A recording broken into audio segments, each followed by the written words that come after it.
Hey there, this is Sarah from the Center for Barefoot Massage in St. Louis.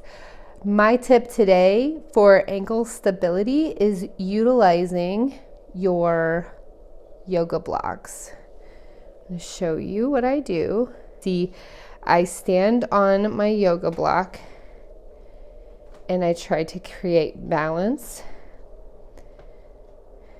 And then I move my foot back and I try to create balance. And I switch back and forth. Hopefully you can use this tip to help your ankle stability.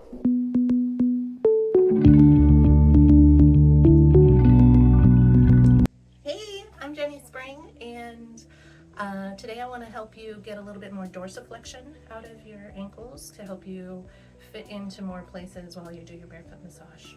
So there's a lot of great information out there already about stretching your calves and strengthening your anterior line to help create more dorsiflexion, but I wanted to shed some light and give some attention on the Fibularis group.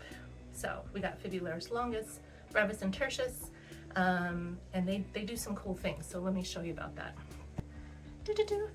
Fibularis longus and brevis start behind. We all know where tibialis anterior is. You can pop that and see it show up on all of us right there, real easy, right? So behind it, palpate behind it, and really start to feel like my little feet. Start to feel they feel like guitar strings, just really taut things back behind. It's on the lateral surface of your lower leg. And you can, if you need to turn your foot, like pronate it, that will help pop them. So you can just palpate all the way down. You can plantar flex, they do that. So they pronate and plantar flex. And you can take that all the way down. They go behind here and under over here. What's really neat about this muscle group is, I'm going to use this as a visual here.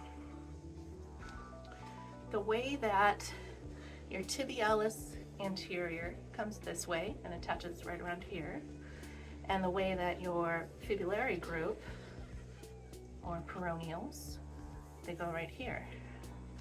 So then, let me sit back on this. What's cool is if I engage tibialis anterior, it's going to dorsiflex and sort of supinate the foot. But if I engage the fibulary group, it's going to plantar flex and pronate. So there's this sling between the two of them, where if there's any restrictions along those lines, they could be restricting each other from their full potential. So to help let your tibialis anterior pull this dorsiflexion into action, along with any posterior leg stretches you might be doing already, let's free up this Fibularis longus group. Get your knee down, or sorry, your shin down on it. There we go. I will just kind of let the weight of my leg or my body push down through the ball into peroneus longus and brevis. And you just take it as far as you can go. You might have to like reposition the ball and go again. And here I'm kind of cross fibering as I move in a downward direction. If getting on the floor and doing this isn't your jam, you could do it kind of sitting. Maybe you can get your leg up like this and do it on a bench. There we go. So that's the exercise. Try warming up and mobilizing and freeing up any restrictions all along the length of your fibulary group, your peroneals.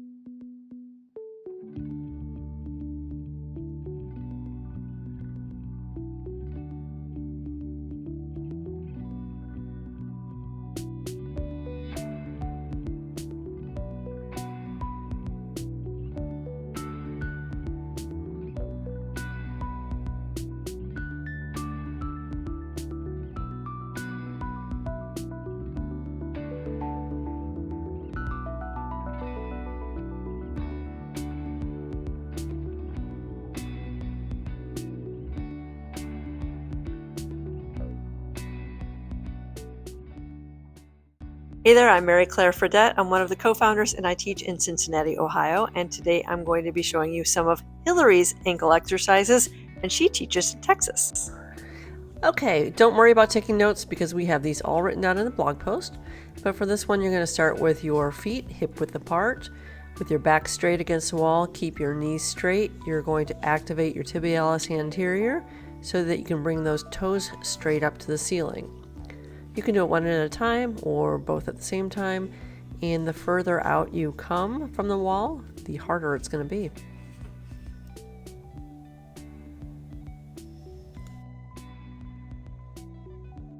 Okay, now we're going to lie down and hug one knee at a time into your chest.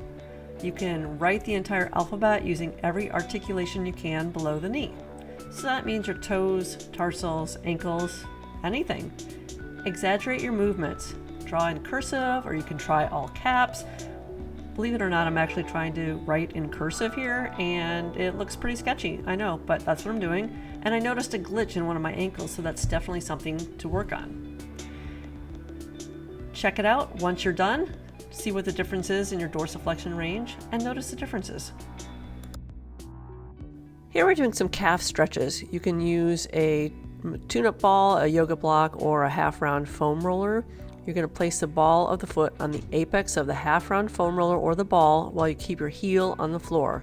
Progress the stretch by bringing the opposite foot forward, keeping your hips from hinging. Bring the center of gravity over the side that's being stretched. Come off the stretch tool and notice the differences. Tibialis anterior, let's foam roll it. You know how to find it. Roll back and forth. Whenever you find a tender spot, you can either hold it there or you can even activate the muscle by rolling your ankle back and forth and dorsiflex and plantar flexing.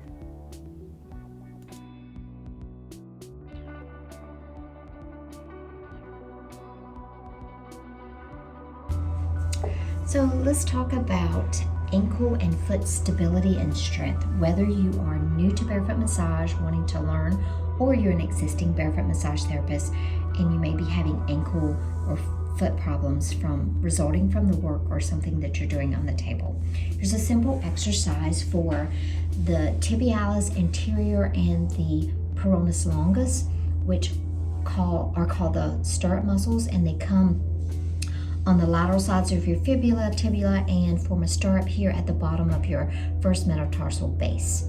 So what you're going to do, place your feet hip width apart, then come up into your toes, arms right in front of you, and then you're going to start to rotate to the right or the left. When you start to wobble in your ankles, you're going to stop and you're going to hold it, and then you're going to come back to center, and then you're going to go the other direction, and you're going to hold it when you start to wobble. You may notice one side that you can go further than the other side. It's just simply you're stronger in one side or the other of your ankle. But strengthening these on both sides of your ankle so that they have equal strength will keep you from spraining your ankles or rolling in and out or wobbling in your ankles when you're tiptoeing around the table or doing body work. Wasn't all this stuff great? Video yourself doing some of it and tag us on Instagram. Now stay tuned next week where we will be talking all about the feet. See you then.